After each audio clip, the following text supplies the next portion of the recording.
नमस्ते। आप सभी का हिंदी की इस क्लास में एक बार फिर से स्वागत है। हम लोग आज बात करेंगे हिंदी के प्रमुख नए नाटक एवं नाटककार के बारे में। नए नाटक को नई कहानी और नई कविता की तर्ज पर नाम दिया जा सकता है और नए नाटक का मतलब हुआ अत्यंत प्रयोगधर्मी और नवीन दृष्टि संपन्न युक्त नाट्य रचनाएं। इसमें हम सबसे पहले बात करेंगे भुवनेश्वर का नाट्य साहित्य। भुवनेश्वर हिंदी में नए नाटक के आंदोलन के प्रवर्तक हैं। पूंजीवादी संबंधों की नई दुनिया में जो विसंगतियां, विकृतियां एवं मानव विरोधी स्थितियां दिखाई देती है, उनकी अभिव्यक्ति भुवनेश्वर ने अपने नाट्य लेखन के माध्यम से की है। भुवनेश्वर एक गंभीर एवं चेतना संपन्न नाटककार थे। उनका असर नाटक 1938 में प्रकाशित हुआ था। उनका दूसरा प्रौढ़ नाटक तांबे के कीड़े 1946 में प्रकाशित हुआ था। उन्होंने असर नाटक में भी जीवन की अर्थहीनता के पक्ष को उद्घाटित किया है, जो तांबे के कीड़े में आकर और घनीभूत हुआ है। तांबे के कीड़े भुवनेश्वर का नया नाटक है। उन्होंने समस्या प्रधान नाटक भी लिखे थे, जो कारवां तथा अन्य एकांकी संग्रह में संकलित है। ऊसर नाटक इनका जीवन के बंजरपन को पूरी तरह उजागर करता है। इसको कुछ लोगों ने एकांकी भी माना है। यह बंजरपन अपने खोखलेपन को भरने के लिए तमाम बेतुके संवादों को बटोरता है और एक कथा विहीन नाटक की सृष्टि की जाती है। भुवनेश्वर के नाटक और एकांकी दोनों में ये चीज देखी जा सकती है। नए नाटक का अंत भी परंपरागत नाटक से भिन्न होता है। जैसे ऊसर नाटक का अंत देखिए। युवक कहता है, आज आपसे पापा की बातचीत हुई? ट्यूटर कहता है, जी हाँ। युवक, क्या बातचीत हुई? ट्यूटर, कुछ नहीं। उन्होंने कहा कि आने वाली जनरेशन चाहे बिल्ली की हो या सांपों की, पर हमसे अच्छी होगी। युवक चौंक कर और ट्यूटर के पास जाकर, किसने कहा? ट्यूटर, मिस्टर सिविल ने। युवक कुछ देर टहलता है, फिर भीतर चला जाता है। स्टेज पर सिर्फ ट्यूटर रह जाता है और वह एक कुर्सी पर बैठकर एक अधजला सिगरेट निकालकर जलाता है। यही कथा विहीनता और संवादों का बेतुकापन तांबे के कीड़े में अपनी पूरी कलात्मकता के साथ प्रस्तुत हुआ है। यह बेतुकापन या निरर्थकता एक नए अर्थबोध को जन्म देती है। इस नाटक में रिक्शेवाला, थका अफसर, मशरूब पति, परेशान रमणी और अनाउंसर के द्वारा जीवन की निरर्थकता, अनास्था, कुंठा, ऊब, विसंगतियां, राजनीतिक भ्रष्टाचार इत्यादि की अभिव्यक्ति की गई है। यह नाटक अपने समय के प्रचलित नाट्य शिल्प से पूरी तरह अलग है। यह किसी घटना का नाटक न होकर नितांत संश्लिष्ट संवेदनाओं का नाटक है, जो रूप विधान की दृष्टि से पूर्णतः मौलिक और नया है। इस नायक विहीन नाटक में मंच पर केवल एक पात्र है, अनाउंसर। शेष सब आवाजें हैं। इन आवाजों का आपस में कोई संबंध नहीं है, कोई क्रम या सिलसिला नहीं है। वास्तव में यही तो आज के जीवन का वास्तविक यथार्थ है। जीवन में भी कहीं कुछ सुसंगत घटनाक्रम नहीं है, तर्क सम्मत संवाद नहीं है, सब बेतरतीब है और इसी में मनुष्य की अंतर्व्यथा छिपी हुई है। व्यक्ति का अस्तित्व इस सीमा तक अर्थहीन हो गया है कि व्यक्ति न होकर चीज बन गया है। डॉक्टर शुकदेव का कहना है, इस नाटक में नाटक के भीतर नाटक, उसके भीतर नाटक और फिर उसके भीतर नाटक जैसी कई तहें हैं। पहले से आखिरी तह तक इस नाटक में नाटक ही नाटक है। जिंदगी की तकलीफें, व्यर्थ की लड़ाइयां और निरंतरता बद्ध विपक्ष इस नाटक में गहरी करुणा और श्लिष्ट विद्रूपीकरण के साथ अनुबंधित हैं। कथानक, घटनाएं, पात्र, क्रियाएं सब में ऊपर असंबद्धता और तारतम्यतागत विघटन नजर आता है। पर वस्तुतः अब गौर से देखेंगे तो ये जो तारतम्यताहीनता नजर आती है, तारतम्यहीनता, ये जीवन का यथार्थ है। इन असंबद्ध घटनाओं में एक विचित्र प्रकार का सगा संबंध है, सच्चा संबंध है। बस पैनी दृष्टि से देखने वाला होना चाहिए। भुवनेश्वर ने अपने नाटकों में प्रचलित भाषा पर चोट कर उस प्रासंगिकता को स्पष्ट कर दिया है, जो आज भाषा के द्वारा एक प्रकार की विचारहीनता फैला रही है। उन्होंने नाटक और भाषा के संबंध को काफी गहराई से समझा और बोलचाल की भाषा को स्थिति की साम्यता के अनुरूप मानते हुए उसे एक नई अर्थवत्ता प्रदान की है। नाटक की भाषा का अपना एक अलग महत्व होता है। साहित्य की अन्य विधाओं में और नाटक में यथार्थ के चित्रण का जितना अंतर देखने को मिल जाता है, उसी के समानांतर भाषा की सृजनात्मक शक्ति की पहचान और प्रयोग करने के साहस में भी अंतर है। अब हम बात करेंगे विपिन कुमार अग्रवाल का नाट्य साहित्य। तांबे के कीड़े की रचना के बाद हिंदी में दूसरा नया नाटक 17 वर्ष बाद 1963 में डॉक्टर विपिन कुमार अग्रवाल द्वारा 3 अपाहिज नामक नाट्य संग्रह के माध्यम से प्रकाश में आया। 11 नाटकों का यह संग्रह हिंदी नाटक के क्षेत्र में भुवनेश्वर की परंपरा को अथवा नए नाटकों की परंपरा को आगे ले जाने में सफल प्रयास है। असंगत नाटकों की शैली में 3 अपाहिज नाटक संग्रह देश की वर्तमान सामाजिक, राजनीतिक एवं आर्थिक व्यवस्था की विसंगतियों को सहजता के साथ प्रस्तुत करता है। इस संग्रह के प्रत्येक नाटक में मनुष्य के जीवन में पर्याप्त असंगत एवं निरर्थक स्थितियों का ही चित्रण है। इन नाटकों में न तो कोई कथात्मक अनविति है और न ही कोई संवेदात्मक अनविति है। इसमें कोई भी चरित्र या पात्र महत्वपूर्ण नहीं है। सभी एक प्रभाव की अनविति के रूप में प्रस्तुत होते हैं। यह प्रभाव स्वातंत्र्योत्तर भारत में फैली निराशा, निष्क्रियता, तनाव एवं क्षोभ की मनस्थितियों को व्यंजित करता है। 3 अपाहिज नामक नाटक में हमारे समाज की निष्क्रियता व थकावट को व्यक्त किया गया है। यह नाटक आधुनिक जीवन की व्यर्थता बोध को बखूबी चित्रित करता है। इसके पात्र शारीरिक रूप से अपाहिज न होते हुए मानसिक रूप से अपाहिज हैं। मैं उदाहरण के लिए बताना चाहूंगी कुछ संवाद। कल्लू, उठने का उपक्रम करते हुए चलो। खल्लू, चलो क्या, कैसे चले। कल्लू झीक कर उठना बंद करता है। उठ कर। खल्लू, ओ उठ कर, और आराम से बैठ जाता है। गल्लू लेटते हुए, कहाँ। इस संग्रह के इसी तरह के अन्य संवादों में भी हम यही विचारहीनता, लेकिन उसमें एक वास्तविकता देखते हैं। इस संग्रह के अन्य नाटकों में ऊंची नीची, टांग का जांघिया, देश में व्याप्त राजनीतिक भ्रष्टाचार एवं अवसरवादिता पर करारा व्यंग्य। इसी तरह उत्तर का प्रश्न, उल्टा सीधा स्वेटर, रेल कब आएगी, यह पूरा नाटक एक शब्द है, कूड़े का पीपा इत्यादि नाटकों में सामाजिक निष्क्रियता एवं छल कपट की सच्चाई को उद्घाटित किया गया है। लोटन नामक नाटक का भी नए नाटक में महत्वपूर्ण स्थान है। अब हम बात करेंगे मोहन राकेश के नाट्य साहित्य पर। नए नाटक के स्वरूप निर्माण में मोहन राकेश के नाटकों का अपना महत्वपूर्ण स्थान है। मोहन राकेश ने अपने प्रारंभिक नाटकों में यथार्थवादी दृष्टिकोण को आधार बनाकर आधुनिक जीवन को ऐतिहासिक संदर्भों के साथ प्रस्तुत करने का प्रयास किया है। आषाढ़ का एक दिन और लहरों के राजहंस इसी तरह के नाटक हैं। इन दोनों नाटकों में यह दृष्टि जो नए नाटकों की अलग पहचान बनती है नहीं मिलती। जीवन को नया अर्थ देने तथा वर्तमान जीवन की विसंगतियों को व्यक्त करने के लिए जिस सार्थक माध्यम की तलाश नए नाटकों ने की है, उसके प्रयोग की दृष्टि से ये नाटक थोड़े पीछे छूट जाते हैं। यह नाटक एक तरह से नए नाटकों के स्वरूप निर्माण के पूर्व की भूमिका तय करने वाले नाटक हैं। मोहन राकेश के अंतिम 2 नाटक आधे अधूरे और पैर तले की जमीन नए नाटक हैं।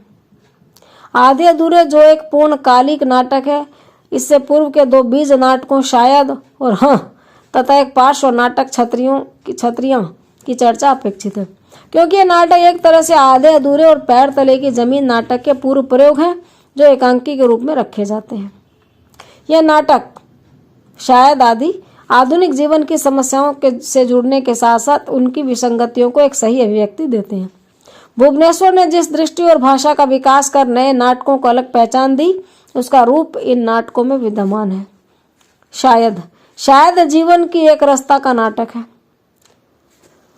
संवादों का उलझुल होना, टुकड़े टुकड़े में बंटा रहना, अधूरे वाक्यों के माध्यम से अनकहे को भी कह देना तथा नाटक में किसी घटनाक्रम या विशिष्ट चरित्र का अभाव इस नाटक को रूप की दृष्टि से नए नाटकों के करीब लाता है। हरकत की भाषा का इस नाटक में पर्याप्त प्रयोग है। दीवार की दरार, खुजली का मरहम जैसे सांकेतिक प्रयोग अपने में गहरी व्यंजना छुपाए हुए हैं। शारीरिक क्रियाओं के निर्देश संवादों को और अधिक व्यंजक बनाते हैं। पुरुष का ड्रेसिंग गाउन की जेब में हाथ डालकर व्याकुलता से टहलता और स्त्री का अपने हाथ के एक्जिमा को बार बार देखना इसी अर्थ में है। इसके अलावा इनका नाटक यह नाटक कथ्य की दृष्टि से एक स्थिर संदर्भ की कहानी है जिसमें न कोई गति है न वैशिष्ट्य। एक ठहरी हुई जिंदगी ही इस नाटक की कहानी है। नाम और वैशिष्ट्यहीन चरित्रों की मन स्थितियों का यह नाटक नए नाटक की समस्त संभावनाओं को अपने अंदर छुपाए हुए अस्फुट संवादों के माध्यम से जिस बात को कहने का प्रयास मिलता है वह निरर्थक होते हुए किस प्रकार अर्थवान हो उठता है द्रष्टव्य है। पशा और ममा के संवाद, उनकी हरकतें जीवन की विसंगतियों को सफलता के साथ सार्थक अभिव्यक्ति देती है। पात्रों का निष्फल प्रयास तथा उद्देश्यहीन हरकतें नए नाटक की जिस संभावना को व्यक्त करती है वे पापा के द्वारा पेड़ा भुलाने के लिए बार बार हाँ कहना तथा रुपयों को गिनना इसी की पुष्टि हेतु है।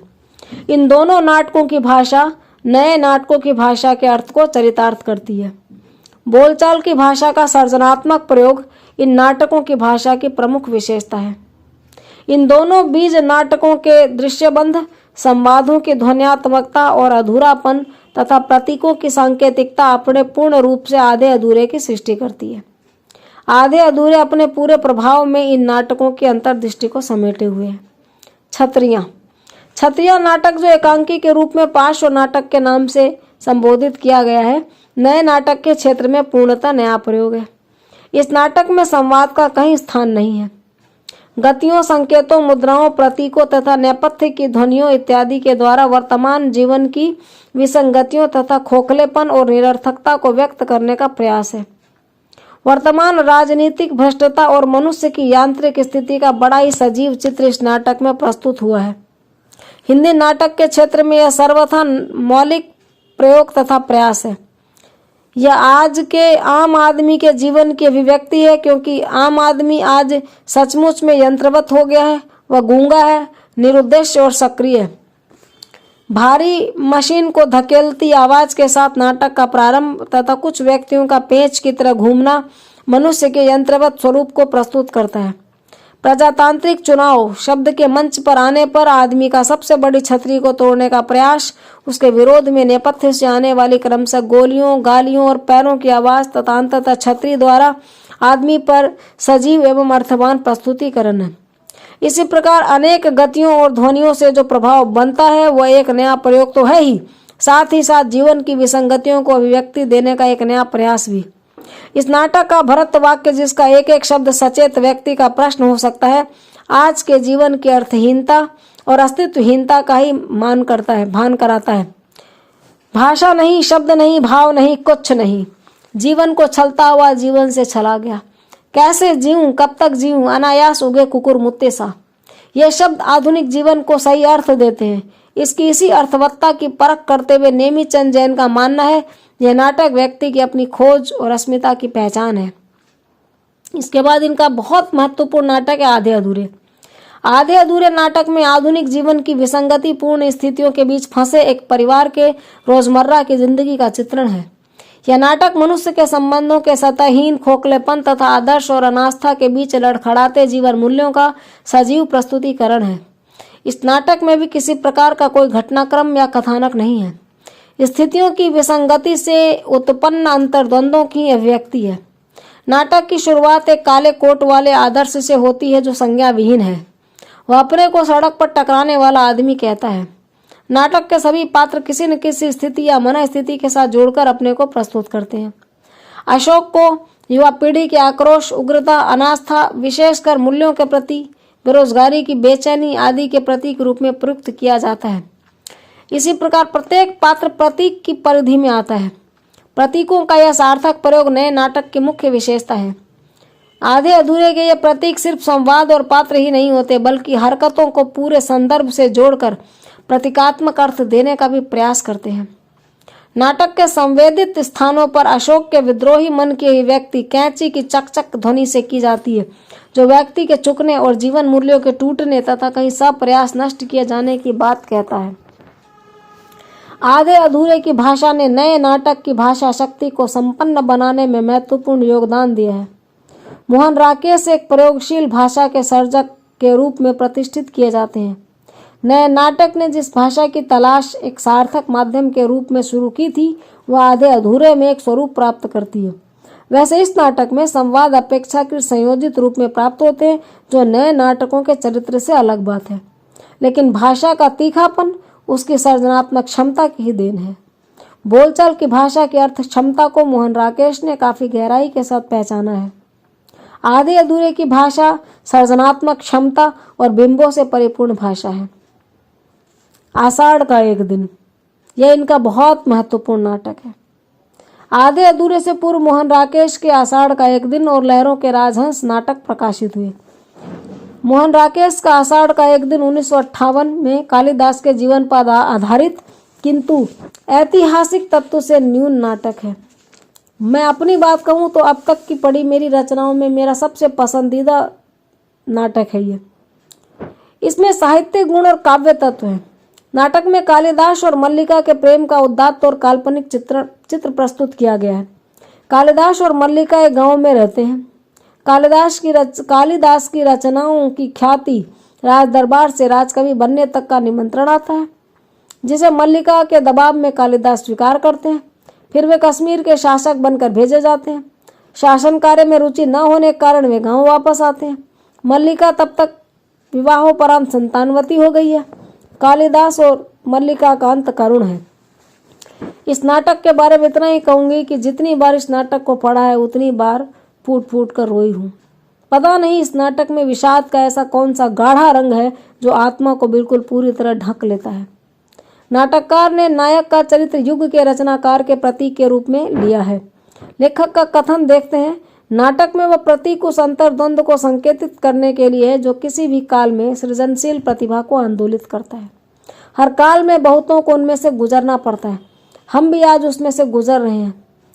कला कौशल की दृष्टि से उनका यह नाटक उच्च कोटि का नाटक है और अभिनेयता की दृष्टि से यह सफल कृति है। इसमें प्रसाद की नाट्य परंपरा का सशक्त रूप मिलता है। 8-10 वर्षों के समय व्यवधान को नाटककार ने मल्लिका के घर, बर्तन, परिधान और माँ के गिरते स्वास्थ्य के माध्यम से भरा है। 8-10 बार वह मंच पर अभिनीत भी हो चुका है। 8-10 बार ही नहीं बल्कि मैं कहूँगी 50 से ज़्यादा बार इसको मंच पर अभिनीत किया जा चुका है। एक और महत्वपूर्ण नाटक है लहरों के राजहंस। रविन्द्रनाथ ठाकुर के मतानुसार इतिहास ज्ञान के लिए इतिहास पढ़ना चाहिए, न कि साहित्य। मोहन राकेश ने इतिहास को नए संदर्भों में देखा है। उस पर युगीन जीवन की समस्याओं की गूंज है। नाटक में सुंदरी का रूप गर्व और राजकुमार नंद का अंतर्द्वंद चित्रित करने में नाटक की जान है।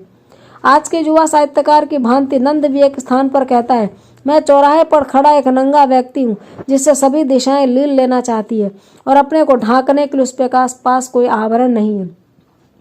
कई स्थलों पर नाटक दोषपूर्ण भी है और वो उनकी रचना आषाढ़ का एक दिन के समकक्ष भी नहीं।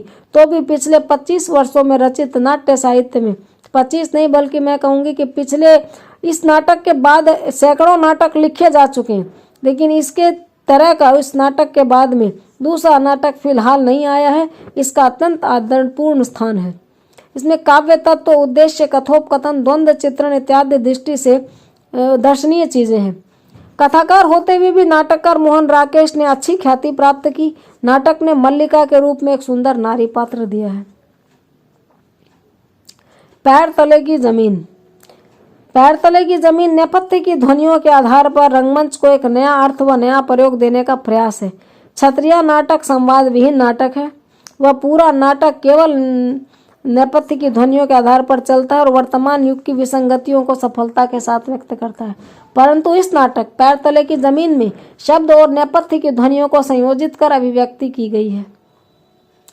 बाढ़ में घिरे हुए लोगों की मानसिकता उनके ऊपर के लबादे को कैसे अलग करती है और फिर संकट के टलते कैसे लबादे ओढ़ लिए जाते हैं, इस तथ्य को, इस नपुंसक प्रयास को व्यंजित करना ही इस नाटक की मूल दृष्टि है। इस नाटक में नए नाटक के सभी गुण विद्यमान हैं, साथ ही साथ उसे और अधिक समृद्ध करने के साधन भी हैं। ऊल जलूल संवाद पूरे नाटक में भरे पड़े हैं जो जीवन की विसंगतियों को व्यंजित करते हैं। पार्श्व ध्वनियों के प्रयोग के क्रम में दरिया के पानी की आवाज, पुल की कड़ियों के टूटने तथा तट के पत्थरों के गिरने की ध्वनि वातावरण के प्रभाव को गहरा बनाती है तथा वह वातावरण एक पात्र की भूमिका के रूप में प्रस्तुत होता है। मोहन राकेश ने उपर्युक्त नाटकों के माध्यम से हिंदी के नए नाटक के क्षेत्र में भाषा, शिल्प और रंगमंच के स्तर पर जो प्रयोग किया है उससे उसे विकास की दिशा में नया स्वरूप और नई चेतना प्राप्त हुई है। नाटक को रंगमंच से जोड़ने का जो आंदोलन स्वतंत्रता के बाद चला, मोहन राकेश अपने समय में उसके अगुआ रहे हैं। इसके बाद हम अगले नाटककार मणि मधुकर की बात करते हैं। मणि मधुकर का नाटक रस गंधर्व। मणि मधुकर के इस नाटक रस गंधर्व में कथ्य और शिल्प दोनों दृष्टियों से हम काफी नई चीजें पाते हैं। रूप विधान की दृष्टि से यह नाटक लोक नाट्य शैली एवं आधुनिक असंगत नाट्य शैली का मिला जुला रूप है। नाटक के पूर्वार्ध के मध्य में राजा भोज की कथा का माध्यम लेकर लोक कथा को प्रवेश दिया गया है। गायक वृंद, सूत्रधार, नटी इत्यादि का प्रयोग नाटक को लोक शैली के क्रम में ले जाते हैं। संगीत योजना भी लोक नाटकों की है। इसी के साथ यह नाटक आज के असंगत नाटक की संवाद, चरित्र एवं कथानक योजना को भी अंगीकार करता हुआ आगे बढ़ता है। इस नाटक के संवाद उल जलूर और बेतुके होते हैं, लेकिन उसकी निरर्थकता में अर्थ विद्यमान है। अन्य नए नाटककारों में मुद्रा राक्षस का नाम उल्लेखनीय है। उन्होंने तिलचट्टा, मरजीवा, योर्स फेथफुल्ली इत्यादि नाटक लिखकर समकालीन नाट्य साहित्य को समृद्ध किया है। इसी प्रकार ब्रिज किशोर शाह के त्रिशंकु तथा शह ये मात आदि नाटक भी उल्लेखनीय है। अब हम बात करते हैं समकालीन नाटकों की। असंगत नाटक के बाद हिंदी नाट्य साहित्य का फिर नया दौर आया, जिसमें जीवन की संगति को चित्रित कर नाटककारों ने समकालीन सार्थक नाटक को नई दिशा प्रदान की। इस दृष्टि से कथाकार भीष्म साहनी के हानुश, कबीरा खड़ा बाजार में तथा माधवी नाटक उल्लेखनीय है। समकालीन हिंदी नाटक के विकास में जिन नाटककारों का महत्वपूर्ण योगदान रहा है, उनके संबंध में नेमीचंद जैन ने लिखा है, भाषा के स्तर पर 60 और 70 के दशक में आषाढ़ का एक दिन, आधे अधूरे मोहन राकेश के, सूर्य की अंतिम किरण सुरेंद्र वर्मा, व्यक्तिगत लक्ष्मी नारायण लाल, रस गंधर्व मणि मधुकर, योर्थ फेथफुली मुद्रा राक्षस, पांचवा सवार बलराज पंडित, बकरी सर्वेश्वर दयाल सक्सेना ने नई जमीनें तोड़ी थी। 80 के दशक में जो राम रचि राखा मृणाल पांडे, काठ की गाड़ी त्रिपुरारी शर्मा, एक दूनी एक सुरेंद्र वर्मा, महाभोज मन्नू भंडारी, ये उपन्यास है लेकिन इसका नाट्य रूपांतरण उन्होंने किया था। हरिश्चंद्र की लड़ाई अमित कुमार थपलियाल, बिहड़ और खूबसूरत बहू नागा बोर्ड से, और जन्मिया ही नहीं असगर वजात।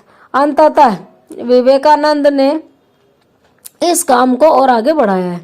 इन सब ने मिलकर नाटक की भाषा को नए आयाम और आस्वाद दिए हैं। साथ ही उनमें कमोबेश मात्रा में टकसाली मानक हिंदी कोई नहीं बल्कि शहरी और देहाती बोलियों की भी व्यंजना शक्ति, नाटकीय विडंबना और लचीलेपन के स्रोत उद्घाटित होते हैं। इस प्रकार हम देखते हैं कि हिंदी नाटक ने अपनी लंबी यात्रा में कई युग और मंजिलें देखी हैं और उनसे अर्थ गांभीर्य प्राप्त किया है।